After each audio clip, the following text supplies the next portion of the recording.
Hello and welcome back to Tales After Midnight, the channel where we uncover the stories that history tried to hide and the truths that were never meant to be spoken aloud. Tonight's story is one of those. It lives in the shadows between documented history and something far more disturbing.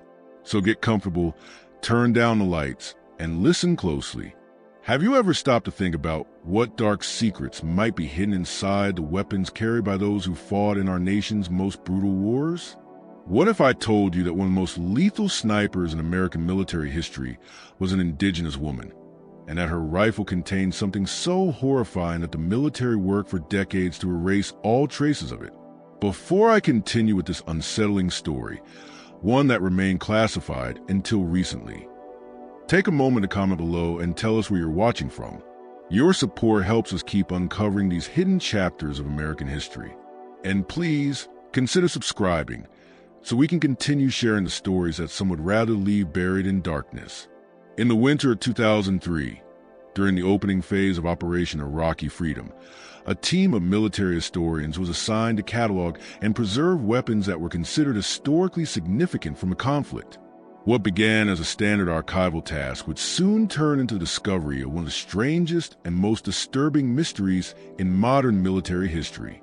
The rifle arrived like any other, said Dr. Marcus Holloway, the lead military historian overseeing the project. Just another artifact for records. We had no idea what we were about to uncover. The weapon was a modified M24 sniper rifle that had belonged to Staff Sergeant Ayanna Red Feather, a 32-year-old marksman from the Northern Cheyenne Reservation in Montana. Red Feather had built a terrifying reputation among both allies and enemies during her 3 tours of duty. With 217 confirmed kills, she was recognized as one of the most effective snipers in recent American military history. She was like a ghost, recalled Colonel James Westbrook, her former commanding officer. The enemy called her the Whispering Death because they never heard the shot that took their men down. Some of the locals believed she wasn't even human, but a spirit sent to punish them. Red Feather's story might have gone down as just another example of extraordinary military service, if not for what happened when Dr. Holloway's team began the routine process of disassembling her rifle for documentation and preservation.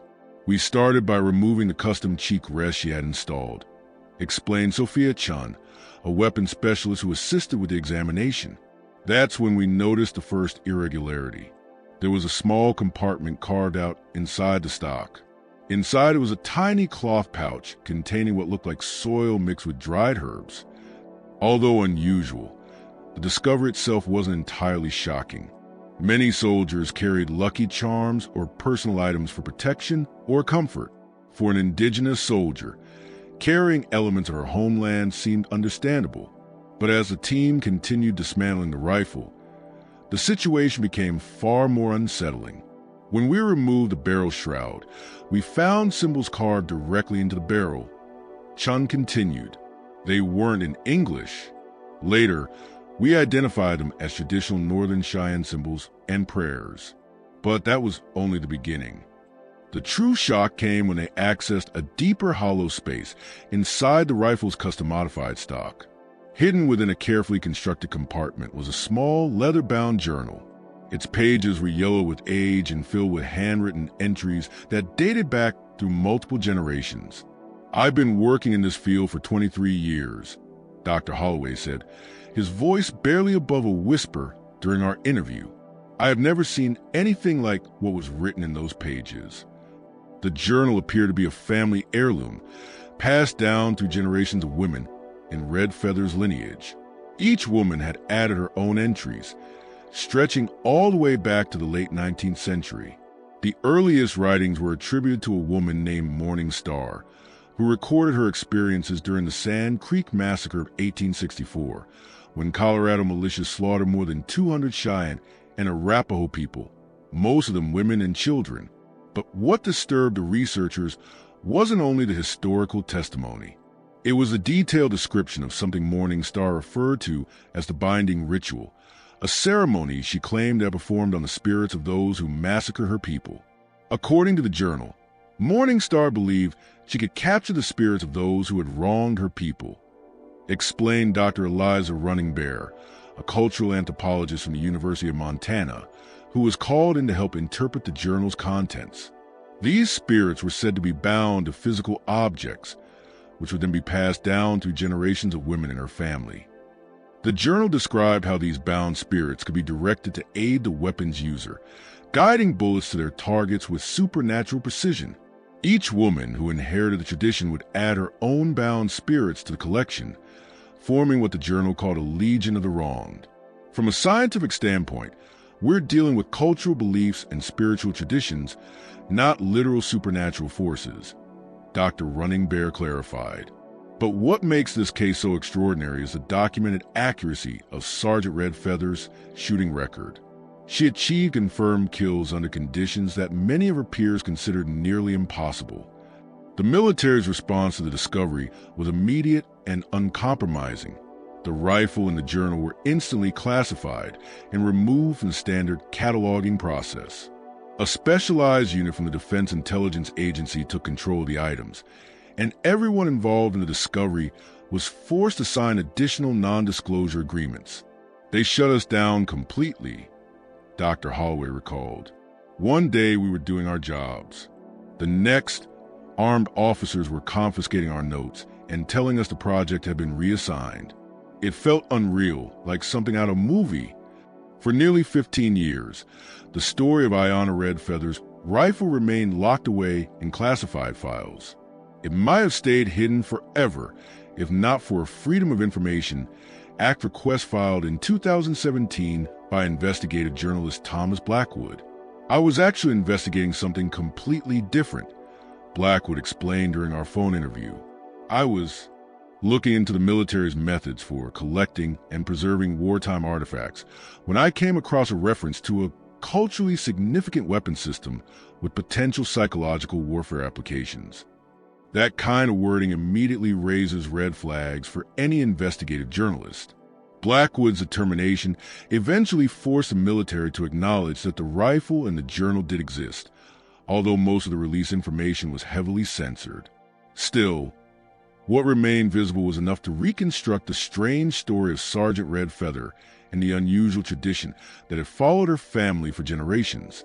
Further digging revealed that Ayanna Red Feather had returned to the Northern Cheyenne Reservation after receiving an honorable discharge in 2005. According to local accounts, she became increasingly withdrawn, speaking to very few people outside her immediate family. By 2008, she had vanished completely. The official record says she moved away from the reservation, said Robert Yellowhawk, a tribal elder who had known Red Feather's family for years. But nobody knows where she went. There was no change of address, no forwarding information. She simply disappeared. Her family won't speak about it, but there are rumors. Those rumors suggest that Red Feather believed she was being followed by government agents who were interested in what she knew about the rifle and its power.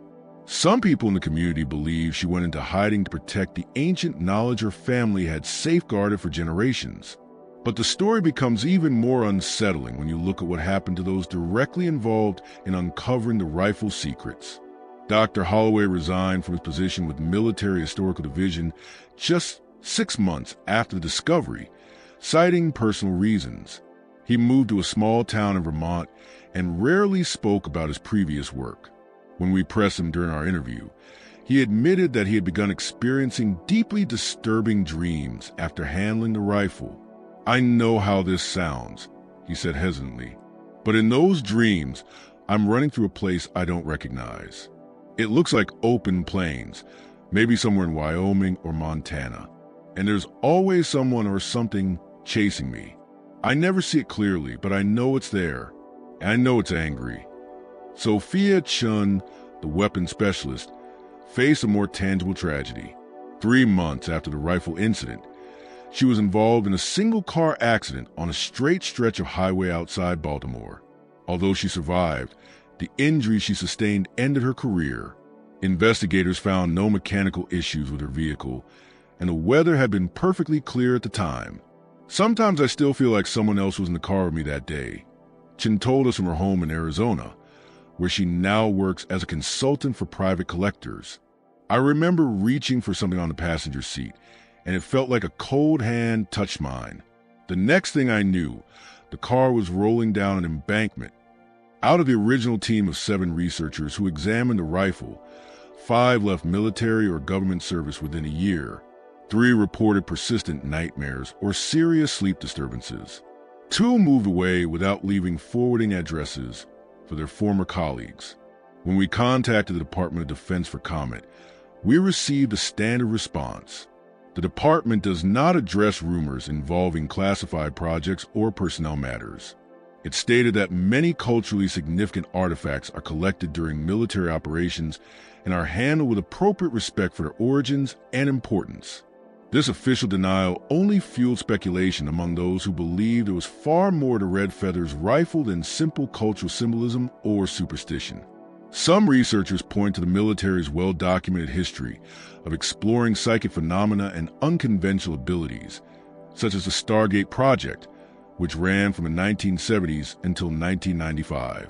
The military has always been interested in any advantage it can gain on the battlefield, explained Dr. Richard Thornton, a historian who specializes in unconventional military research programs. If they believed there was even a small chance that Red Feather had access to some kind of enhanced targeting ability, whether through psychological conditioning or something more unusual, they would absolutely want to study it.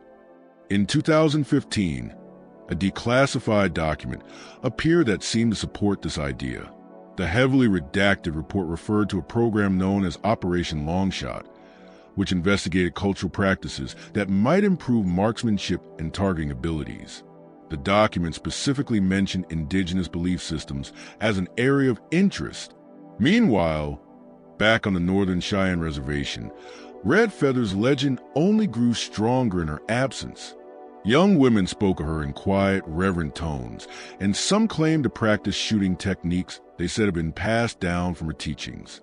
She showed us that our traditions have power, said Kiana Wolfname, a 25-year-old tribal member who teaches traditional skills to reservation youth, not just as cultural practices, but as real tools we can use in the modern world. She proved that our ancestors' ways still matter. But what exactly was found inside Red Feather's rifle beyond the journal and the pouch of earth? The most fascinating details remain classified.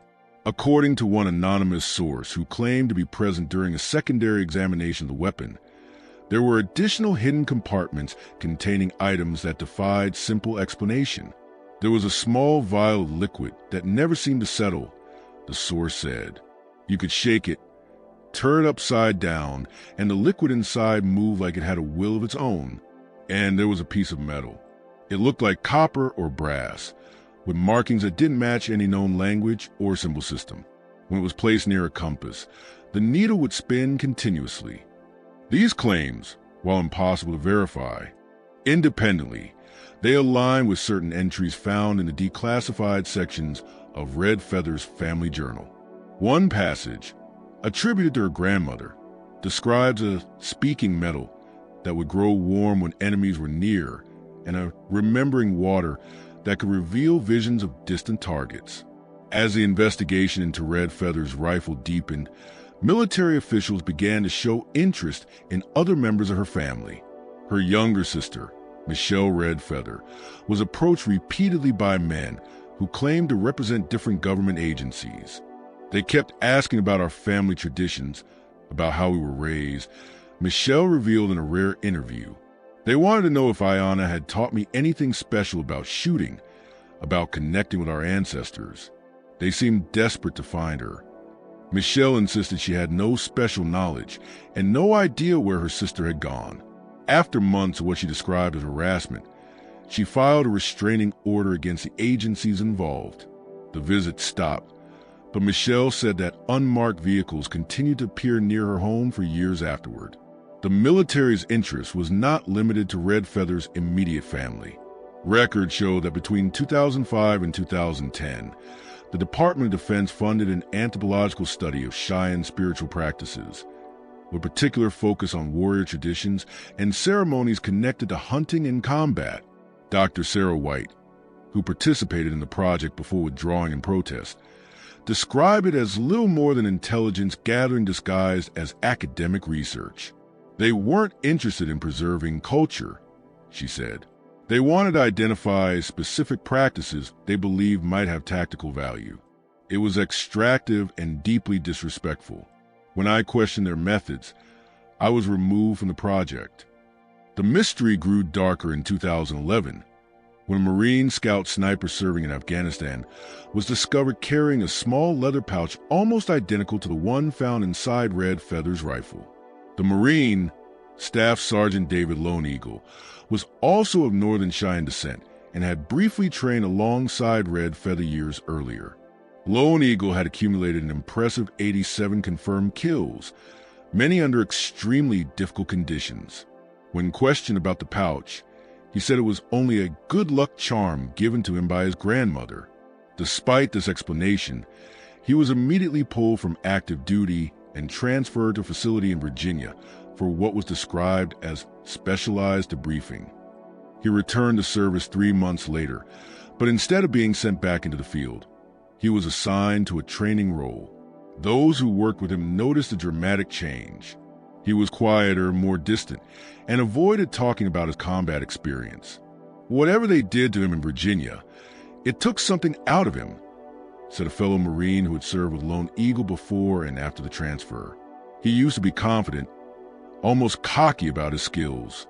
After he came back, he wouldn't even pick up a sniper rifle during demonstrations. He said his eyes had changed, that he couldn't see the same way anymore.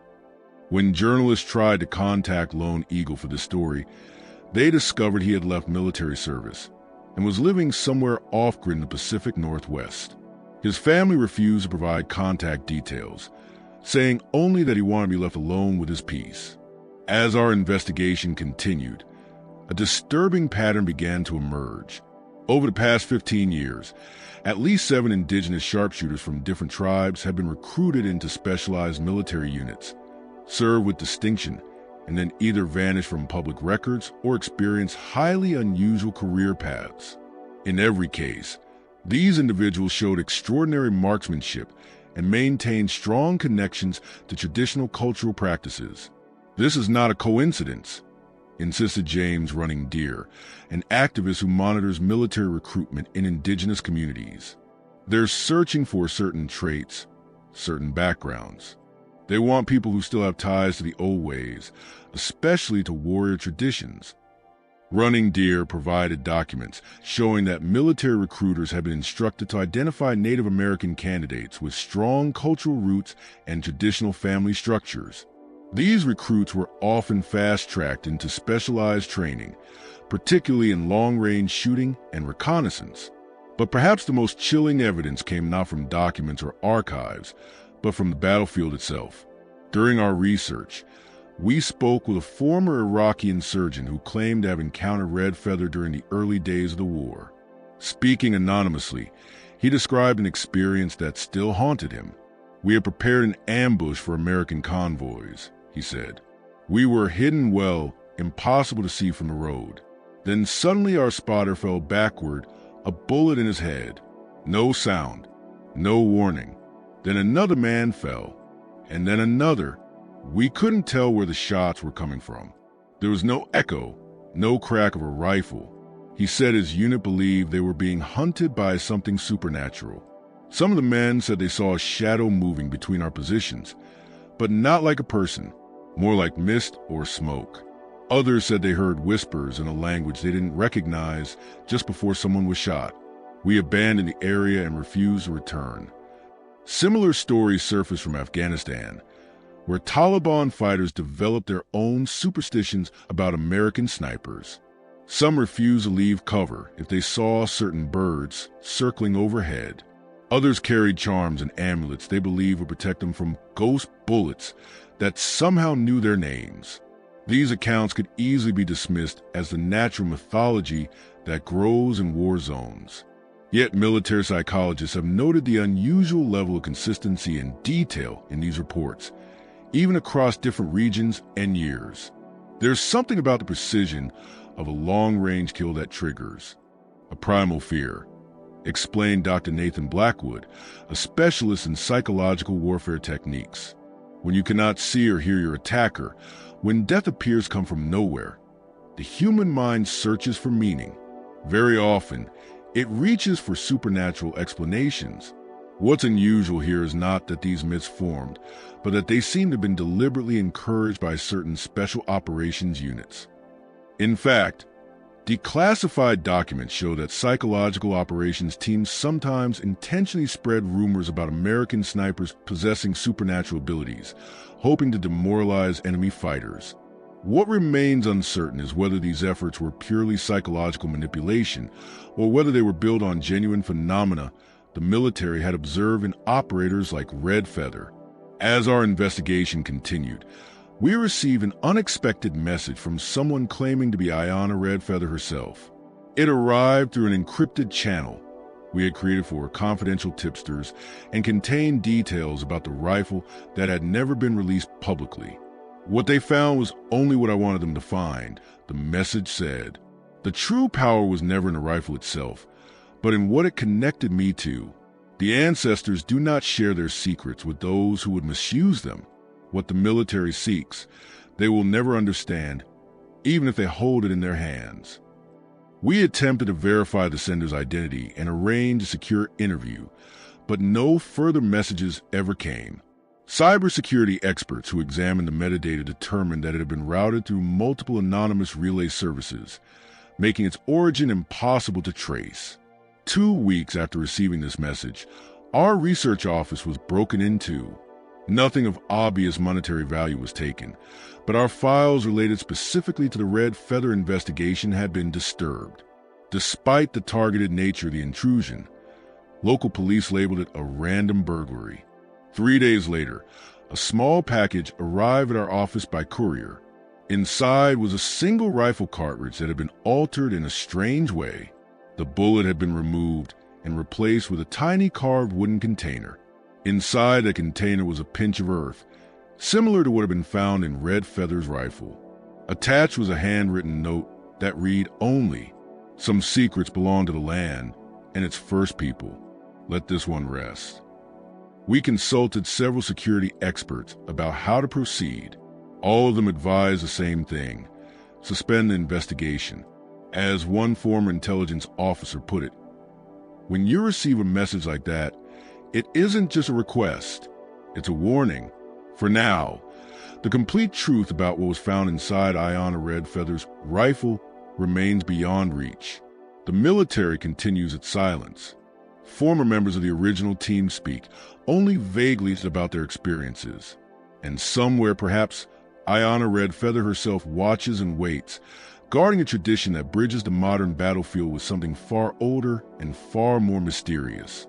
Despite the warnings and mounting obstacles, our investigation continued through discreet channels. We contacted former military personnel who had served alongside Red Feather, hoping to learn more about her abilities and the strange reputation of her rifle.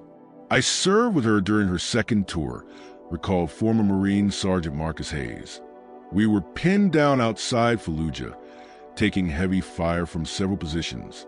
Ayanna suddenly got this strange look on her face, like she was listening to something none of us could hear. Then she started whispering, not in English, something that sounded ancient. She fired 7 shots in under 2 minutes. 7 shots, 7 dead insurgents. Every one of them a headshot in near zero visibility. But that wasn't the strangest part." Hayes paused before continuing, his voice lowering. "Afterward, she walked over to each body and knelt beside them. I thought she was confirming the kills, but her lips were moving the whole time.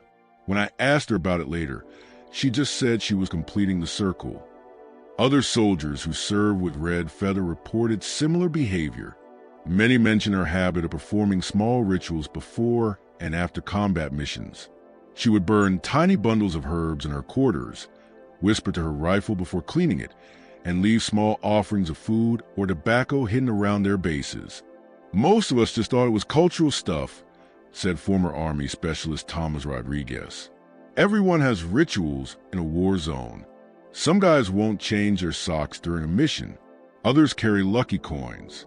We figure hers were just more elaborate because of her background.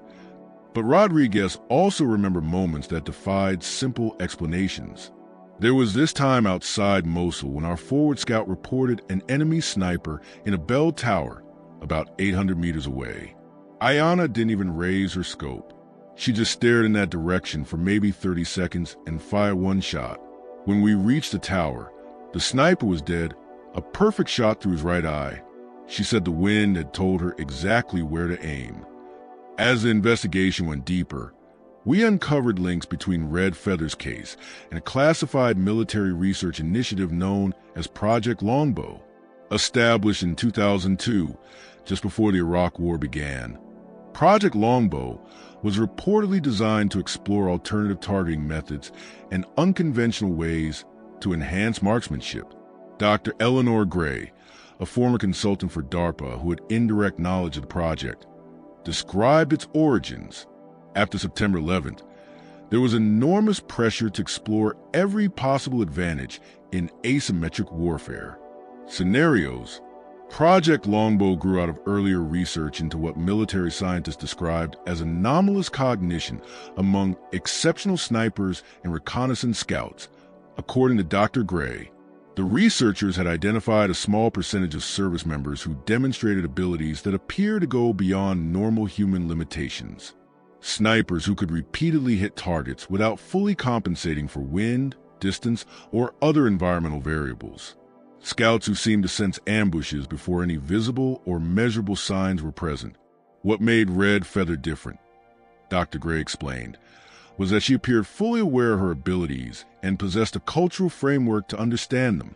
Most of the other subjects displayed these skills unconsciously and could not explain how they worked. Red Feather, however, not only understood what she was doing, but claimed it was part of a tradition passed down through generations.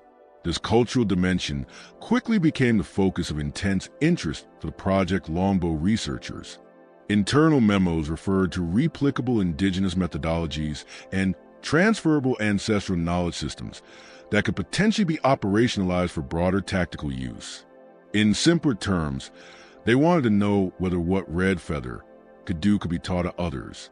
Our investigation uncovered evidence that in 2004, at the height of the Iraq War, the military established a specialized training facility at an undisclosed location in Nevada. According to personnel records we obtained, 16 snipers of indigenous heritage from different branches of the armed forces were temporarily assigned to this site for what was labeled Advanced Cultural Integration Training. One of those snipers, retired Army Staff Sergeant James Blackwolf, agreed to speak with us about his experience. We interviewed him at his home in Oklahoma. They never told us the real purpose, Blackwolf said. Officially, it was about developing culturally appropriate methods for managing combat stress among Native American soldiers. But once we arrived, it was obvious they were after something else entirely. Blackwolf described a program that combined intense marksmanship training with what he called selectively extracted cultural practices from different tribal traditions. They had anthropologists, psychologists, even a few tribal elders brought in as consultants, he recalled. They made us perform altered versions of traditional ceremonies before shooting exercises. They monitored our brain activity on the range. They took DNA samples. They tracked our sleep patterns. It felt like they were trying to isolate some physical or genetic factor behind what they called our intuitive targeting abilities. What disturbed him most was how much the researchers seemed to know about sacred cultural practices that should have been completely inaccessible to outsiders. They asked me about a specific coming-of-age ritual for my tribe that involves connecting with ancestral warrior spirits. He said, clearly uneasy as he remembered it. That isn't written in any book. It isn't shared with non-tribal members. When I asked how they knew about it, the researcher just smiled and said, we have our sources. Later, Blackwolf came to believe that this information must have been obtained from Red Feather herself or from others who shared similar traditions. He lasted only 3 months in the program before requesting reassignment. Of the original 16 participants, he claimed that only 7 completed the full 6-month training cycle. The The rest, like him, left for reasons that range from family emergencies to sudden health issues. Privately, many admitted they were deeply disturbed by what they saw as the exploitation and weaponization of sacred traditions. What they didn't understand, Blackwell said, is that these practices aren't techniques you can pull out and copy. They're part of a relationship with the land, with the ancestors, with something larger than yourself. They tried to turn something sacred into a weapon. That's not how it works. The program was reportedly shut down in 2006 after internal evaluations described the results as inconclusive. However, certain aspects of the training were later incorporated into specialized programs for select special operations units. As for Ayanna Redfeather's rifle, multiple sources confirmed that it had been transferred to a secure research facility at Wright-Patterson Air Force Base in Ohio, where it remained under study for several years. According to one whistleblower who worked there, researchers became especially interested in unusual metallurgical properties found in specific components of the weapon. The barrel had been treated with some kind of compound that altered its standard physical properties, the source explained, requesting anonymity due to ongoing security clearance obligations. Early analysis suggested traces of rare earth metals and compounds that shouldn't have been available to a standard service member. These are materials typically used in conventional weapons manufacturing. Even more intriguing were tests suggesting that the rifle behaved differently depending on who was handling it. When fired by range technicians using standard procedures, the rifle performed exactly as its specification predicted, the source said. But when it was handled by individuals with backgrounds similar to Redfeather's, especially those of Indigenous heritage, its accuracy improved by measurable margins. There was no known physical explanation for this. Some researchers started talking about quantum entanglement, bioelectric fields, even interactions between consciousness and matter, the source admitted. Others argue for more conventional explanations, like subtle biomechanical differences or unconscious microadjustments in posture and breathing. But no one could fully account for the data. By 2010, the official investigation into the rifle was formally closed, and the weapon was supposedly transferred into secure storage at a military museum. However, 3 independent sources within the defense community indicated that certain components of the rifle, especially the inscribed barrel, and the modified stock that contained the hidden compartments, were kept back for continued classified research. At the same time, stories about Ayanna Redfeather began to take on an almost mythic quality in certain circles of the military. Young snipers, especially those from Indigenous backgrounds, shared accounts of her exploits during training.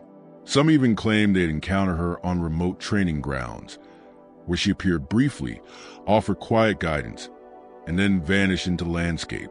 She's become something of a legend, explained Master Sergeant Robert Talks, a marksmanship instructor at the Army Sniper School in Fort Benning. I've had students swear they felt her presence during especially difficult shots, or that they heard her voice whispering advice about wind calls. Officially, we discourage that kind of thinking, but privately, many instructors admit there's something about these stories that feels real. Two Hawks acknowledged that he subtly incorporates elements of traditional Indigenous perspectives into his teaching, particularly in regard to the relationship between the shooter, the weapon, and the environment. I tell my students that a good shot isn't just physics and mechanics, he said. It's about becoming part of the environment, about respecting the journey the bullet takes.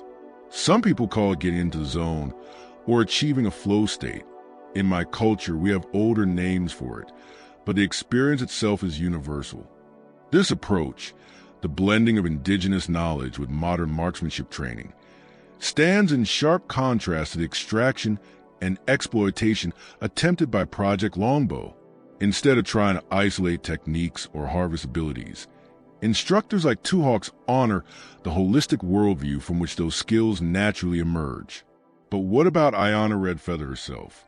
Despite numerous reported sightings and the mysterious message we received earlier in our investigation, her official whereabouts remain unknown. Military records show that she was honorably discharged in 2005 and received several commendations for her service, including the Silver Star for Valor in Combat. Her last registered address was on the Northern Cheyenne Reservation, yet tribal officials confirmed she has not lived there for more than 15 years. In 2018, a wildlife photographer working in the remote backcountry of Montana's Absaroka Range captured an image that sent shockwaves through those familiar with red feather story. Taken by an automated trail camera, the photo showed a lone female figure moving through dense forest at dawn. The image was grainy, and the face was not clearly visible, but certain details stood out. Distinctive ceremonial braiding in her hair and what appeared to be a rifle case slung across her back. Many believed it was Ayanna Redfeather.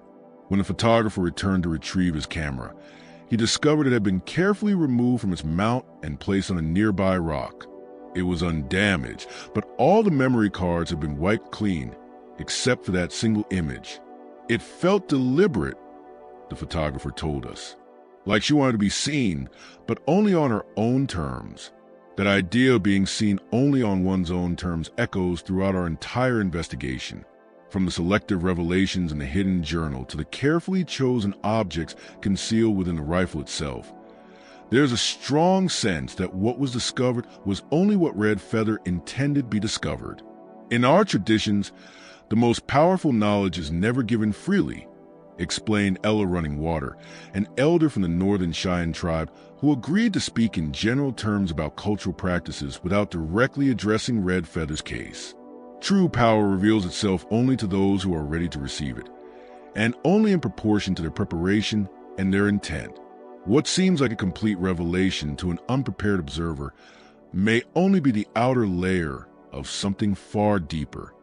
This perspective raises a possibility that military investigators may never have considered, that the most important aspects of Red Feather's rifle and her abilities were never uncovered because they were never meant to be uncovered, at least not by those who sought to turn them into weapons. In the years since our investigation began, several members of our team have reported strange experiences that seem connected to the case. One researcher returned to her locked office after weeking away to find a single brass rifle cartridge placed precisely in the center of her desk. Another woke from a vivid dream of open plains and distant mountains to discover a small pouch of earth, identical to the one described in Red Feather's rifle, resting on his windowsill, even though he lived on the 14th floor of a secure apartment building. Most recently, the wildlife photographer who had captured a possible image of Red Feather reported receiving an anonymous package. Inside was a beautifully crafted wooden box. When he opened it, he found a single rifle scope of military origin that had been modified with strange symbols carved into its housing. Alongside it was a handwritten note that read, "Some things are seen more clearly when you stop trying to look directly at them." When the photographer attempted to use the scope, he discovered something extraordinary. Instead of magnifying distant objects as a normal scope would, it seemed to reveal aspects of the landscape that were usually invisible. Subtle movement patterns of wildlife, hidden water sources beneath dry ground, and ancient trails long swallowed by vegetation. "It doesn't show you what's far away," he said in awe. "It shows you what's hidden right in front of you." This brings us back to the fundamental question raised by Ayanna Red Feather's story. What if the true power contained in her rifle was never a weapon at all, but a different way of seeing the world? What if the military, in its relentless pursuit of tactical advantage, completely missed the actual gift being offered? The journal hidden inside Red Feather's rifle contained a passage that may hold the key to understanding this perspective. In a passage attributed to Morning Star, the 19th century ancestor who began the tradition, she wrote, "The white man's weapons take life, but they do not understand it. Our ways remember that to take life honorably requires knowing its sacred nature. The spirits guide my aim not to make killing easier, but to ensure when death must come, it comes with respect and purpose." This radically different relationship with warfare and violence stands in direct contrast to conventional military thinking. Instead of distancing the warrior from the act of killing through technology and psychological conditioning, the tradition described in the journal emphasized deep connection and spiritual accountability. In indigenous warrior traditions across many tribes, taking a life was never treated casually, explained Dr. Running Bear. There were strict protocols for spiritual preparation, for acknowledging the life taken, and for purification afterward. These were not superstitions. They were sophisticated systems designed to protect psychological and spiritual well-being while engaging in the trauma of warfare. Modern military psychology has increasingly begun to recognize the wisdom of this approach. Studies of combat veterans show that moral injury, the damage caused by actions that violate a person's deepest ethical beliefs, often produces more lasting harm than fear-based trauma. Traditional indigenous practices that wove spiritual preparation and cleansing into warfare may have been protecting warriors from this kind of injury long before modern psychology had language to describe it. In this light, the true significance of what was found in Red Feather's rifle may never have been a hidden tactical advantage, but rather a complete system for preserving spiritual and psychological integrity in the face of war's dehumanizing force. She carried her ancestors with her, reflected Robert Yellowhawk, who had known Red Feather before she vanished, not as weapons, but as witnesses and guides. They held her to a higher standard, even in combat. That's what the military could never understand or replicate. They wanted the power without the responsibility. Recent developments suggest that at least some within military leadership may be beginning to recognize the value of this perspective. In 2021, the Army's Comprehensive Soldier Fitness Program quietly introduced elements drawn from indigenous healing traditions into its post-deployment reintegration protocols.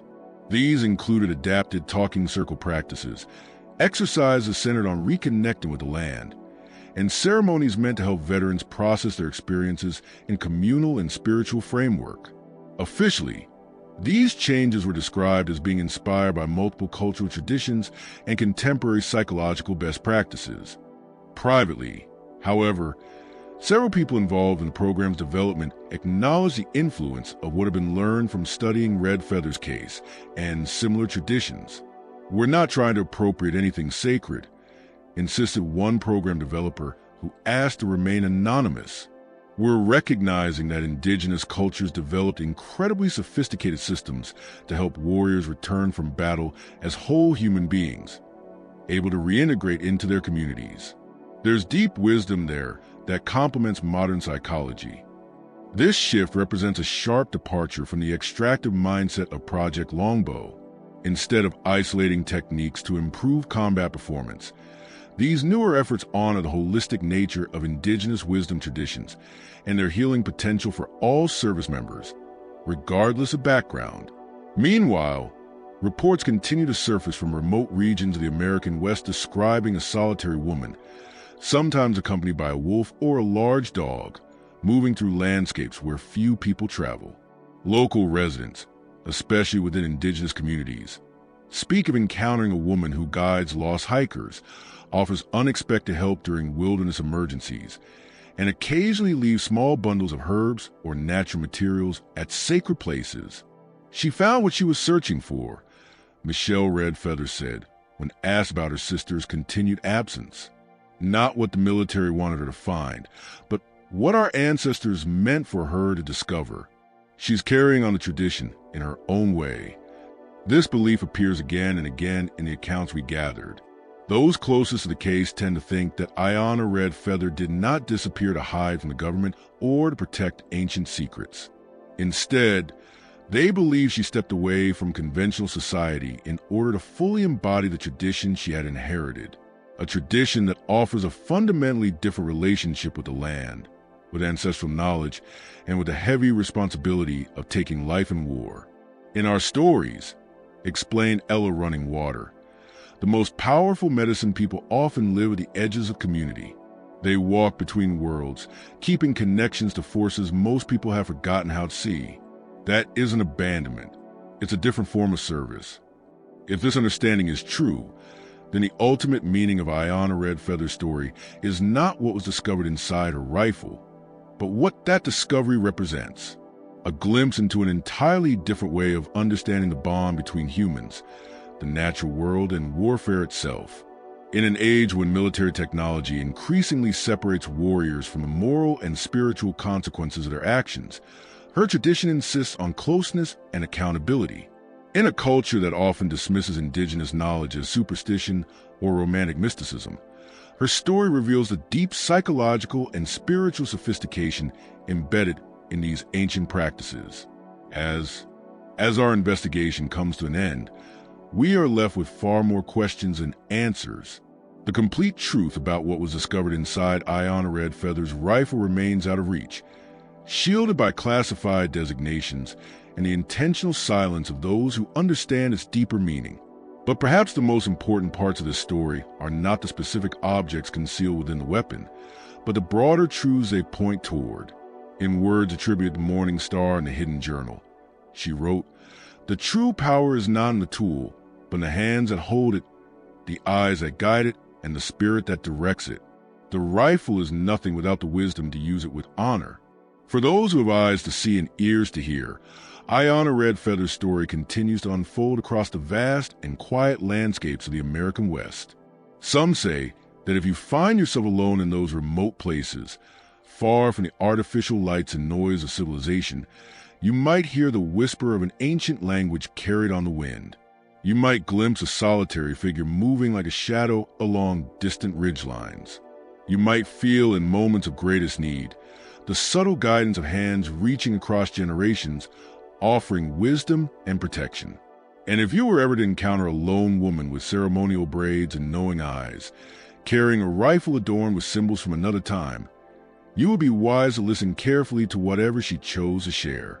For in a world increasingly shaped by technological warfare and remote killing, hers is a tradition that remembers the sacred responsibility that comes with taking a life and the healing that must follow.